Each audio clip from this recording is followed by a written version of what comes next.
Hello children, today we are going to discuss the following topics. The first one is spring balance, second one cause of friction, and the third one is the factors which are affecting the friction. So let's move on to the next slide. Spring balance. As it is clear from the diagram, the spring balance is an instrument which is used to measure the force acting on an object. So here we need to understand the force acting on the object that can be measured with the help of a device which is called as spring balance. So now let's focus on this diagram. The spring balance is provided with a pointer which keeps sliding on the graduated scale. It has the hanger and as well as the hook also, where you can fix or attach the weight of the object. Spring balance, as I told you, it is used to just measure the force acting on the object, and again it is consisted of a coiled spring which is connected to the pointer, and when any object is attached to the hook of the spring balance, then this pointer slides down on the calibrated scale or on the scale, and this position of the final position of the pointer gives us the magnitude of the force acting on the object. Actually, this spring balance is used to measure the weight of the object, and as we know, the weight of the object is a force with which the earth pulls this object towards its surface. Next topic is the cause of friction. So friction is caused because of the irregularities between the two surfaces in contact, and there are many kinds of the surfaces. So here we are discussing the smooth surface. Smooth surface has minute irregularities, where on the other hand the rough surfaces has the large irregularities between them. So the smooth surface offers less friction and the rough surfaces are offering more friction. So the friction, force of friction is more if the surfaces are rough, and the force of friction is less if the surfaces are smooth. So let's understand it with the help of diagram. Here there is a textbook, one surface of the textbook which is placed on the table. So one surface of the textbook and other surface of the table.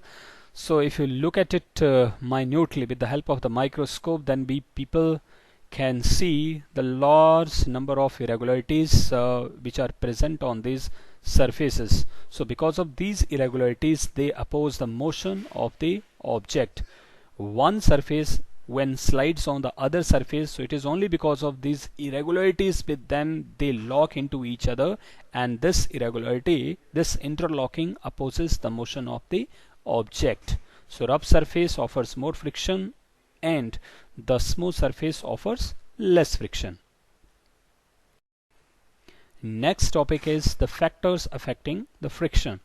So the friction depends on the following factors. First, the nature of the surfaces in contact, means the surface is smooth or whether the surface is rough. So the friction depends on the nature of the surface. So let us understand it with the help of this picture. There is an inclined plane along with the pencil cell, and there is a rectangular sheet which is very smooth sheet. So when the pencil cell is placed on the top of the inclined plane, is released from the top of the inclined plane, and as soon as it rolls on the plane sheet which is smooth, it travels, it goes for the longer distance, it covers large distance. And if the smooth surface is replaced by the rough surface, and if the same experiment is repeated, then in this situation the pencil cell just travels the small distance. It indicates that the rough surface offers more friction and the smooth surface offers less friction. It also depends on the mass of the object, and it also depends on how hard you press the surfaces in contact. If you press it smooth, the friction is very less. If you press it very hard, the friction will be more. Now the next topic is types of friction. We have the 3 or 4 types of friction here. The first one is static friction. Static friction arises when the two surfaces in contact and they are at rest. That friction is called static friction.